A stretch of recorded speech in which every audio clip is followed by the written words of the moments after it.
ایک خوبصورت مملکت پر ایک بادشاہ حکومت کرتا تھا۔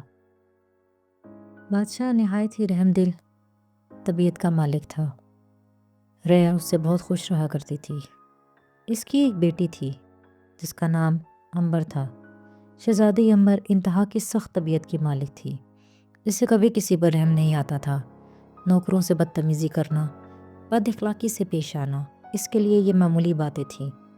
وہ خوبصورت تو بہت تھی، لیکن اس کی بدتمیزی کی وجہ سے کبھی بھی کوئی اس سے بات کرنا پسند نہیں کرتا تھا، کیونکہ وہ اپنے غصے پر قابو کرنا نہیں جانتی تھی۔ اس کی سخت طبیعت سے لوگ ڈرتے تھے۔ ایک دن شہزادی اپنے خوبصورت گھوڑے پر سوار ہو کر اپنے شہر کی سیر کو نکلی۔ سیر کرتے کرتے وہ گھنے جنگلات میں داخل ہو گئی۔ وہاں سے گزرتے ہوئے اس کے گھوڑے کے سامنے ایک بوڑھی عورت آ گئی۔ شہزادی کو اس بوڑھی عورت پر بہت غصہ آیا اور شہزادی نے اپنے غصے میں اس بوڑھی عورت کو برا بھلا کہنا شروع کر دیا۔ تم اندھی ہو کیا؟ تمہیں دکھائی نہیں دیتا؟ اور نہ جانے کیا کیا وہ اس عورت کو کہتی چلے گی۔ بوڑھی عورت نے صرف اتنا کہا کہ میں معافی چاہتی ہوں، لیکن شہزادی اپنے غصے پہ قابو نہیں کر پا رہی تھی۔ بوڑھی عورت نے اس کو کوئی جواب نہ دیا اور خاموشی سے وہاں سے چلی گئی۔ شہزادی اپنے محل میں واپس آ گئی، جہاں پر بادشاہ اور ملکہ اس کا انتظار کر رہے تھے۔ بادشاہ اور ملکہ اس کی شادی کے لیے فکر مند تھے، لیکن شہزادی ہمیشہ اپنی مرضی کیا کرتی تھی۔ وہ بادشاہ اور ملکہ کو کبھی خاطر میں نہیں لاتی تھی۔ شہزادی نے کہا، میں بہت تھک گئی ہوں اور اپنے کمرے میں سونے کے لیے جانا چاہتی ہوں، اور اٹھ کر وہ اپنے کمرے کی طرف چلی گئی۔ اپنے نرم گرم بستر پر لیٹتے ہی اس کو نیند آ گئی، لیکن جب وہ سو کر اٹھی تو کمرے کا منظر بدل چکا تھا۔ اس کے سر کے بال سانپوں کی طرح پوری دیواروں پر پھیلے ہوئے تھے اور وہ ان بالوں میں بہت بری طرح سے الجھ گئی تھی۔ شہزادی نے چیخنا چلانا شروع کر دیا۔ اس کی آوازیں سن کر بہت سے نوکر بھاگتے ہوئے آئے۔ جب انہوں نے کمرے کی حالت دیکھی تو وہ بہت حیران ہوئے۔ بادشاہ اور ملکہ کو یہ خبر دی گئی۔ بادشاہ اور ملکہ اپنی بیٹی کو دیکھنے کے لیے آئے، لیکن افسوس کی بات یہ تھی کہ کمرے میں کوئی داخل نہیں ہو سکتا تھا، کیونکہ کمرے میں ہر طرف شہزادی کے بال پھیلے ہوئے تھے اور شہزادی باہر بھی نہیں آ سکتی تھی۔ بادشاہ اس حالت کو دیکھ کر بہت پریشان ہو گیا تھا۔ اس نے شہزادی کے بالوں کو کٹوانے کا حکم دے دیا۔ بہت سے نوکر طرح طرح کی اوزار لے کر آ گئے، لیکن جیسے جیسے شہزادی کے بالوں کو کاٹا جاتا، شہزادی کے بال مزید بڑھتے چلے جاتے۔ بادشاہ اس حالت کو دیکھ کر بہت حیران ہوا کہ یہ سب کچھ کیا ہو رہا ہے۔ بادشاہ نے اپنا دربار لگوایا اور وہاں پر اپنے تمام وزیروں کو بٹھایا اور ان سے صلاح مشورہ کرنا شروع کیا کہ آخر یہ کیا معاملہ ہو سکتا ہے۔ بادشاہ کا وزیر، جو بہت ہی سمجھدار انسان تھا، اس نے بادشاہ سے کہا کہ ایسا لگتا ہے کہ شہزادی پہ کسی نے جادو کیا ہے، کیونکہ اس طرح سے پہلے کبھی بھی نہیں دیکھا گیا۔ جیسے جیسے شہزادی کے بالوں کو کاٹا جا رہا ہے، شہزادی کے بال مزید بڑھتے چلے جا رہے ہیں اور اس کا کوئی بھی حل نہیں ہے۔ بادشاہ نے اس سے مشورہ مانگا کہ اب کیا کیا جائے۔ وزیر نے کہا کہ اعلان کروا دیتے ہیں کہ جو بھی شہزادی کے اس مسئلے کا حل نکالے گا، اس کو بہت سی دولت انعام میں دی جائے گی۔ بادشاہ نے وزیر کے اس مشورے کو پسند کیا اور اس نے اعلان کروا دیا کہ جو بھی اس جادو کو توڑ کو ختم کرے گا، جو بھی اس جادو کو ختم کرے گا، اس کو بادشاہ اپنی آدھی سلطنت دے دے گا۔ یہ اعلان سن کر بہت سے لوگ اپنی کوششیں کرنے لگے اور طرح طرح کی دوائیاں بنا بنا کر لانے لگے، لیکن تمام کی تمام دوائیاں بے سود رہیں۔ طرح طرح کی جڑی بوٹیاں آزمائی گئیں۔ اس طرح سے بہت ہفتے گزر گئے اور شاید کچھ مہینے بھی، لیکن شہزادی کے بالوں پہ کوئی اثر نہیں ہوا۔ شہزادی دن بدن کمزور ہوتی چلی جا رہی تھی اور بیمار بھی ہونے لگی تھی، لیکن شہزادی اس کمرے سے باہر نہیں نکل پا رہی تھی۔ بادشاہ کی سلطنت میں ایک بہت ہی محنتی نوجوان رہا کرتا تھا، جس کا نام احمد تھا۔ احمد اپنی والدہ کے ساتھ زندگی بسر کر رہا تھا۔ احمد نے اپنی والدہ سے کہا کہ ہمیں شہزادی کی مدد کرنی چاہیے۔ اور اس نے اپنی والدہ سے جانے کی اجازت مانگی کہ میں شہزادی کے اس جادو کا حل تلاش کرتا ہوں۔ پہلے تو والدہ نے انکار کیا کہ تم میرے ایک ہی بیٹے ہو اور میں تمہیں اس مشکل کام کے لیے نہیں بھیج سکتی، لیکن پھر والدہ اپنے بیٹے کی ضد کے آگے خاموش ہو گئی۔ احمد نے تیاری باندھی اور دوسرے ہی صبح وہ اپنے انجان راستے پر چل پڑا۔ احمد وقت گزاری کے لیے لکڑی کاٹنے کا کام کیا کرتا تھا، اس لیے وہ جنگل کے تمام راستوں سے بہت اچھی طرح سے واقف تھا۔ ایک دن وہ درخت کے نیچے اپنی تھکن کو دور کرنے کے لیے بیٹھا ہوا تھا کہ اسے ایک کوئل دکھائی دی جو سامنے والے درخت کے اوپر بیٹھی ہوئی تھی۔ کوئل اتنی خوبصورت تھی کہ پہلے اس نے ایسی کوئل نہیں دیکھی تھی۔ احمد نے کچھ بنے ہوئے چنے اپنے پاس رکھے ہوئے تھے جو اس نے سفر کے دوران استعمال کرنے تھے۔ اس نے کچھ بنے ہوئے چنے نکالے اور گھاس پہ پھینک دیے۔ وہ کوئل پہلے تو انہیں دیکھتی رہی، پھر آ کے ان کو کھانا شروع کر دیا۔ کھانے کے بعد کوئل احمد کے سامنے آ کر بیٹھ گئی اور اس نے احمد سے کہا، تمہارا بہت شکریہ مجھے کھانا دینے کے لیے۔ احمد نے پہلی بار کسی کوئل کو بولتے ہوئے سنا تھا۔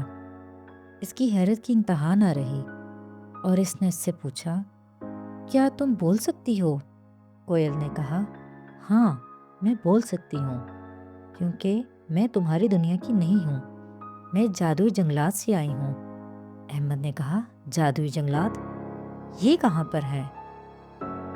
کوئل نے کہا، اس جنگل سے نکل کر ایک دریا کو عبور کرنا پڑے گا اور اس دریا کے عبور کرتے ہی تمہارے سامنے جادوئی جنگلات آ جائیں گے۔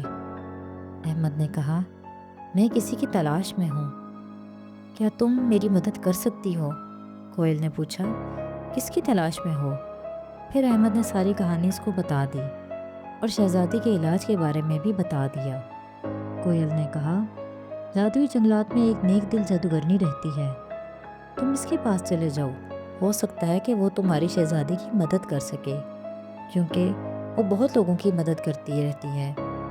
احمد نے یہ سنا تو خوش ہو گیا، کیونکہ کوئی نہ کوئی راستہ تو چلو نظر آیا، ورنہ تو احمد بہت پریشان تھا۔ احمد نے پھر سے اپنا سفر شروع کر دیا اور وہ چلتے چلتے اس دریا کے پاس پہنچ گیا۔ ایک کشتی کے ذریعے دریا کو عبور کرنے کے بعد وہ ایک گھنے جنگل کے سامنے آ کے رکا۔ جنگل انتہائی خوبصورت تھا۔ جنگل میں داخل ہوتے ہی عجیب و غریب ماحول تھا۔ جنگل میں ہر طرف خوبصورت درخت تھے جو بہت ہی شاندار اور چمکدار تھے۔ خوبصورت پھول تھے جو سنہرے رنگ کے تھے اور ہر طرف خوبصورت رنگین پانی بہہ رہا تھا۔ رنگین پرندے اڑ رہے تھے۔ احمد نے پہلے یہ سب کبھی نہیں دیکھا تھا۔ احمد کوئل کے بتائے ہوئے راستے پر چلتا چلا گیا اور آخرکار ایک قلعے کے سامنے پہنچا۔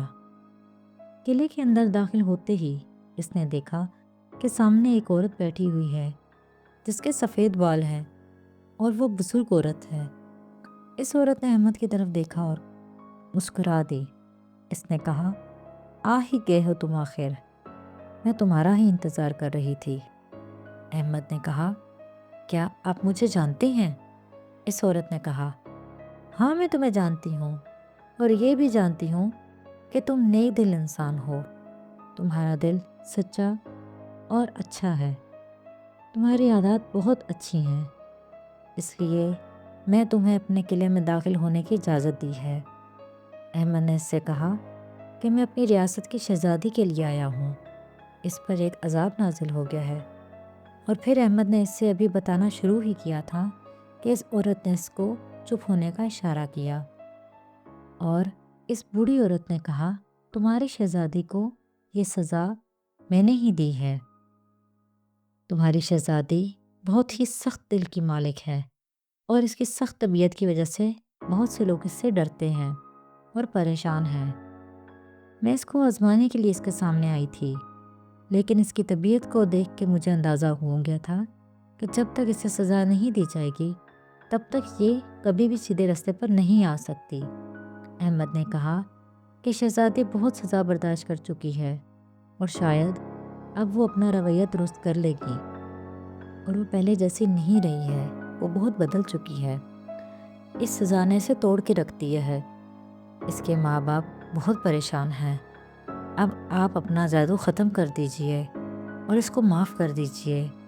اس بوڑھی جادوگرنی عورت نے احمد کی طرف مسکرا کر دیکھا اور اس سے کہا، ٹھیک ہے، تم ایک نیک دل لڑکے ہو اور میں تمہاری بات کو نہیں ٹالوں گی۔ اس نے اپنی مٹھی کو بند کیا اور پھر اس پر کچھ پڑھنے لگی۔ جیسے اس نے اپنے ہاتھ کی ہتھیلی کو کھولا تو اس میں ایک سفید رنگا پھول نظر آیا۔ وہ پھول اس نے احمد کے ہاتھ میں دے دیا اور اس سے کہا کہ یہ پھول لے جاؤ اور اس کو جا کے چاندی کے برتن میں ڈالو اور اس کا رس نکال کے شہزادی کو پلا دو۔ شہزادی اپنی اصلی حالت میں واپس آ جائے گی۔ احمد نے اس بوڑھی عورت کا شکریہ ادا کیا اور وہاں سے اپنے سفر کو واپس چلایا۔ وہ بادشاہ کے پاس پہنچا اور بادشاہ کو وہ پھول دے دیا اور بادشاہ سے کہا کہ یہ پھول چاندی کے برتن میں رکھ کر اس کا عرق نکالا جائے اور وہ عرق اس شہزادی کو پلا دیا جائے، جس سے شہزادی کا دل نرم پڑ جائے گا اور اس کی حالت اپنی جگہ پر واپس آ جائے گی۔ بادشاہ نے فوراً حکم دیا اور ایسا ہی کیا گیا۔ جب وہ عرق شہزادی کو پلایا گیا تو شہزادی آہستہ آہستہ ادہوشی میں چلی گئی، اور کچھ ہی دیر بعد جب شہزادی کو ہوش آیا تو اس نے دیکھا کہ اس کے تمام بال اس کی اپنی حالت میں موجود آ گئے ہیں۔ وہ اپنی اصلی حالت میں واپس آ گئے تھے۔ شہزادی نے سکھ کا سانس لیا اور شہزادی نے یہ عہد کیا کہ وہ اب کبھی بھی سخت رویہ اختیار نہیں کرے گی۔ اس نے لوگوں کے ساتھ غصہ کرنا چھوڑ دیا تھا۔ بادشاہ نے احمد کو خوب انعام و اکرام دیا اور احمد اپنی والدہ کے ساتھ ہنسی خوشی زندگی گزارنے لگا، اور شہزادی بھی اپنی بری عادات کو چھوڑ کے ایک اچھی زندگی گزارنے لگی۔